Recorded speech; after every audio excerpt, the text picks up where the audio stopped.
ವಿರಾಟ್ ತಮ್ಮ ಮೊದಲ ಸಿನಿಮಾದಿಂದಲೇ ಒಂದು ದೊಡ್ಡ ಭರವಸೆಯನ್ನ ಇಂಡಸ್ಟ್ರಿಗೆ ಕೊಟ್ಟಂತ ನಟ. ಮೊದಲ ಸಿನಿಮಾ ನಟಿಸಿದಂಥದ್ದು ಕಿಸ್ ಸಿನಿಮಾ. ಅದು ದೊಡ್ಡ ಮಟ್ಟದ ಹಿಟ್ ಆಗುತ್ತೆ. ಆ ನಂತರದಲ್ಲಿ ನೆಕ್ಸ್ಟ್ ಸಿನಿಮಾ ಯಾವುದು ಅಂತ ಬಂದಾಗ 4-5 ವರ್ಷ ಗ್ಯಾಪ್ ಆಗುತ್ತೆ. ಈ ಗ್ಯಾಪಲ್ಲಿ ಸಾಕಷ್ಟು ಎಕ್ಸೈಟಿಂಗ್ ವಿಚಾರವನ್ನ ಇಟ್ಕೊಂಡು ವಿರಾಟ್ ಅವ್ರು ಕಾಯ್ತಾ ಇದ್ದಾರೆ. ಯಾಕೆ ಇಷ್ಟು ದಿನ ವೇಟ್ ಮಾಡಿದ್ರು, ಯಾಕೆ ಗ್ಯಾಪ್ ಕೊಟ್ಟರು, ಯಾಕೆ ಹೊಸ ಸಿನಿಮಾ ಬರೋಕ್ಕೆ ಲೇಟ್ ಆಯಿತು, ಎಲ್ಲದಕ್ಕೂ ಉತ್ತರ ನಮಗೆ ಕೊಡೋಕೆ ಖುದ್ದಾಗಿ ನಮ್ಮ ಜೊತೆ ವಿರಾಟ್ ಅವರು ಇದ್ದಾರೆ. ಬನ್ನಿ ಮಾತಾಡ್ಸೋಣ. ವಿರಾಟ್ ಅವರು ನಮಸ್ತೆ. ಹೇಳ್ದಾಗೆ ಆಲ್ಮೋಸ್ಟ್ 4 to 5 years ಆಯಿತು. ನನ್ನ ಮೊದಲ ಪ್ರಶ್ನೆ ಅದೇನೆ, ಕಿಸ್ ಸಿನಿಮಾ ಆಲ್ಮೋಸ್ಟ್ ಎಲ್ಲ ಕನ್ನಡಿಗರೇ ತಲುಪಿದಂಥ ಸಿನಿಮಾ. ಸಾಕಷ್ಟು ಜನ ಇಷ್ಟಪಟ್ಟಿದ್ರು ನಿಮ್ಮ ಪಾತ್ರವನ್ನು. ಅದಾದಮೇಲೆ ಈ ಗ್ಯಾಪ್ ಯಾಕೆ? ಎಲ್ರಿಗೂ ನಮಸ್ಕಾರ. ಥ್ಯಾಂಕ್ ಯು ಸೋ ಮಚ್ ನನ್ನ ಇಲ್ಲಿವರೆಗೂ ಕೈ ಹಿಡಿದು ಕರ್ಕೊಂಬಂದಿರೋದಕ್ಕೆ. ಆ್ಯಂಡ್ 4-5 ವರ್ಷ ಅಂತಂದರೆ 3 ವರ್ಷ ಕೋವಿಡಲ್ಲೇ ಹೋಯಿತು. ಅದಾದಮೇಲೆ ರಾಯಲ್ ಅಂತ ಇವಾಗ ಸಿನಿಮಾ ಮಾಡ್ತಾಯಿದ್ದೀನಿ. ಆಲ್ಮೋಸ್ಟ್ ಕಂಪ್ಲೀಟ್ ಆಗಿದೆ. ಪೋಸ್ಟ್ ಪ್ರೊಡಕ್ಷನ್ ಆಲ್ಮೋಸ್ಟ್ ಎಂಡಿಂಗ್ ಸ್ಟೇಜಲ್ಲಿದೆ.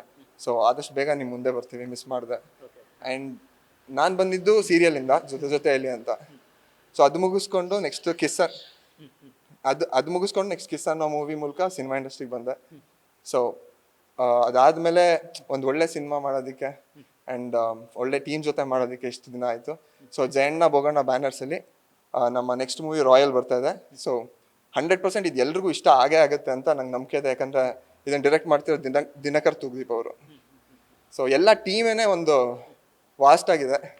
ಸೊ ಖುಷಿ ಇದೆ ಸರ್. ಆ ಥರ ಗೆಲುವು ಪಡೆದಂಥ ಸಿನಿಮಾನ ಮೊದಲ ಸಿನಿಮಾ ಪಡೆಯೋದು ದೊಡ್ಡ ಸಕ್ಸಸ್ ಅದು, ಅಥವಾ ಪುಣ್ಯ. ಅದೊಂದು ಮೊದಲ ಸಿನಿಮಾದಲ್ಲಿ ಈ ಥರ ಜನಕ್ಕೆ ರೀಚ್ ಆಗುವಂಥ ಒಂದು ಪಾತ್ರವನ್ನು ಮಾಡೋದು. ಸೊ ಅದಾದಮೇಲೆ ಸುಮ್ಮನೆ ಕೂತ್ಕೊಳ್ಳೋದಿದೆಯಲ್ಲ, ಅದೇ ಒಂದು ನೆಕ್ಸ್ಟ್ ಸಿನಿಮಾ ಅಂತ ಸಾಕಷ್ಟು ಜನ ಕೇಳೋದು ಇರುತ್ತೆ. ಇಂಡಸ್ಟ್ರಿಯಲ್ಲಿ ಕೇಳೋರು ಇರ್ತಾರೆ, ಜನಗಳು ಕೇಳೋರು ಇರ್ತಾರೆ, ಅಭಿಮಾನಿಗಳು ಕೇಳೋರು ಇರ್ತಾರೆ. ಹೇಗಿತ್ತು ಆ ಕ್ಷಣಗಳು ಅಂತ ಅಂದ್ಬಿಟ್ಟು, ಒಂದು ಸಕ್ಸಸ್ ಕೊಟ್ಟ ನಂತರದಲ್ಲಿ ಸುಮ್ಮನೆ ಕೂತ್ಕೊಳ್ಳೋದು ಅಥವಾ ಏನೋ ಅಪ್ಡೇಟ್ ಕೊಡದೇ ಇರೋವಂಥದ್ದು? ಅಂದರೆ ಸರ್, ಅಂದರೆ ನಾನು ಬಂದಿದ್ದು ಬ್ಯಾಕ್ಗ್ರೌಂಡ್ ಇಲ್ಲದೆ. ಸೊ ತುಂಬ ಕಷ್ಟಪಟ್ಟು ಡ್ರಾಮಾಗಳು ಮಾಡ್ತಾಯಿದ್ದೆ. ಡ್ರಾಮಾಗಳು ರಂಗಶಂಕರ, ಮೈಸೂರು ರಂಗಾಯಣದಲ್ಲಿ ಮಾಡ್ತಾಯಿದ್ದೆ. ಅದು ಮುಗಿಸ್ಕೊಂಡು ಸೀರಿಯಲ್ ಮುಗಿಸ್ಕೊಂಡು ಮತ್ತೆ ಜೊತೆಲಿ ಅಂತ ಸೀರಿಯಲ್ ದೊಡ್ಡ ಹಿಟ್ ಆಯಿತು. ಅದು ಮುಗಿಸ್ಕೊಂಡು ಮತ್ತೆ ಸೀರಿಯಲ್ಸ್ ಆಫರ್ ಬಂತು, ಬಿಗ್ ಬಾಸ್ ಎಲ್ಲ ಬಂತು. ಬಟ್ ಅದಾದ್ಮೇಲೆ ಸಿನಿಮಾಗೆ ಬರಬೇಕು ಅಂತ ಕಿಸ್ಸಿಗೆ ಟ್ರೈ ಮಾಡಿದೆ, ಸ್ಟ್ರಗಲ್ ಮಾಡಿದೆ, ಕಿಸ್ ಸಿಕ್ತು.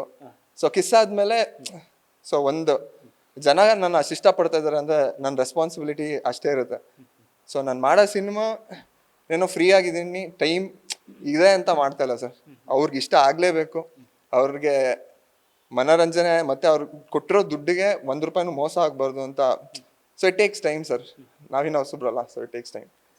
ಆ ಥರದ್ದೊಂದು ಕಮಿಟ್ಮೆಂಟ್ ಯಾಕೆ ಅಂದರೆ, ನಿಮಗೆ ಹುಡ್ಕೋ ಬಂದಂಥ ಎಷ್ಟೋ ಕಥೆಗಳು ಸಿನಿಮಾಗಳಾಗಿ ಈಗ ಆಲ್ರೆಡಿ ಬಂದು ಹೋಗ್ಬಿಟ್ಟಿದ್ದಾವೆ. ಬಟ್ ಮಾಡಿದರೆ ಈ ಥರದ್ದೇ ಸಿನಿಮಾಗಳು ಮಾಡಬೇಕು, ಈ ಥರದ ಕಥೆಗಳನ್ನ ಮಾಡಬೇಕು ಅನ್ನೋ ಕಮಿಟ್ಮೆಂಟು ಅಷ್ಟೊಂದು ಸಿನಿಮಾಗಳನ್ನು ಬಿಡೋ ಕಾರಣ ಆಗಿತ್ತಾ? ಎಷ್ಟು ಸಿನಿಮಾಗಳು ನಿಮ್ಮನ್ನು ಹುಡ್ಕೋ ಬಂದಿತ್ತು ಸರ್ ಒಂದಷ್ಟು. ಬಟ್ ಪ್ರತಿಯೊಬ್ಬರಿಗೂ ಒಂದು ಸಿನಿಮಾ ಆದ್ಮೇಲೆ ತುಂಬ ಸಿನಿಮಾಗಳು ಬರುತ್ತೆ. ಸೊ ಅದೇ ಥರ ನನಗೂ ಬಂದಿತ್ತು. ಬಟ್ ನನಗೆ ಕತೆ ಕೇಳಿದಾಗ ಆ ಕತೆ ನಾನು ಕಾಣಿಸ್ಬೇಕು. ಅಂದರೆ ಅದು ನಾನು 100% ಕೊಡ್ತೀನಿ ಆ ಡೈರೆಕ್ಟರ್ಗೆ ಮತ್ತು ಆ ಟೀಮ್ಗೆ. ನನ್ನ ಕಡೆಯಿಂದ 100% ಎಫರ್ಟ್ಸ್ ಹಾಕಬೇಕು ಅಂತ ಸಿನಿಮಾಗಳು ನಾನು ಒಪ್ಕೋಬೇಕು. ಸೊ ನನಗೆ ಕನ್ವಿನ್ಸ್ ಆಗಿಲ್ಲ ಅಂತಂದರೆ ಪಾಪ ಅದೊಂದು ಕನ್ಸು ಕಟ್ಕೊಂಡು ಡೈರೆಕ್ಟರ್ ಇರ್ತಾರೆ. ಸೊ ಎಲ್ಲೆಲ್ಲಿಂದನೋ ತಂದು ಪ್ರೊಡ್ಯೂಸರ್ಸ್ ದುಡ್ಡು ಹಾಕಿರ್ತಾರೆ. ಸೊ ಯಾವುದೇ ಕಾರಣಕ್ಕೆ ನನ್ನ ಕಡೆಯಿಂದ 1% ಮೋಸ ಆಗಬಾರ್ದು ಅಂತ. ಆ್ಯಂಡ್ ನಾನು ಮಾಡೋ ಕೆಲಸ ಇದು ಪ್ಯಾಷನಿಂದ ಬಂದಿದ್ದು ಸರ್. ಜರ್ಮನಿಯಲ್ಲಿ ಕೆಲಸ ಮಾಡ್ತಾಯಿದ್ದೆ, ಎಲ್ಲ ಬಿಟ್ಟು ಇಲ್ಲಿಗೆ ಬಂದಿದ್ದಂತಂದರೆ ಇಟ್ಸ್ ಪ್ಯೂರ್ಲಿ ಪ್ಯಾಷನಿಂದ. ಸೊ ಟೈಮ್ ಫ್ರೀ ಆಗಿದ್ದೀನಿ ಅಥವಾ ಯಾವುದೋ ಬಂತು ಅಂತ ಮಾಡಲ್ಲ. ಸೊ ನನಗೆ ಇಷ್ಟ ಆಗೋ ಸಿನಿಮಾಗಳನ್ನ 100% ಮನಸ್ಸಿಟ್ಟು ಮಾಡ್ತೀನಿ ಸರ್. ಸೊ ಅದಕ್ಕೆ ಎಷ್ಟು ದಿನ ಆದರೂ ಪರವಾಗಿಲ್ಲ.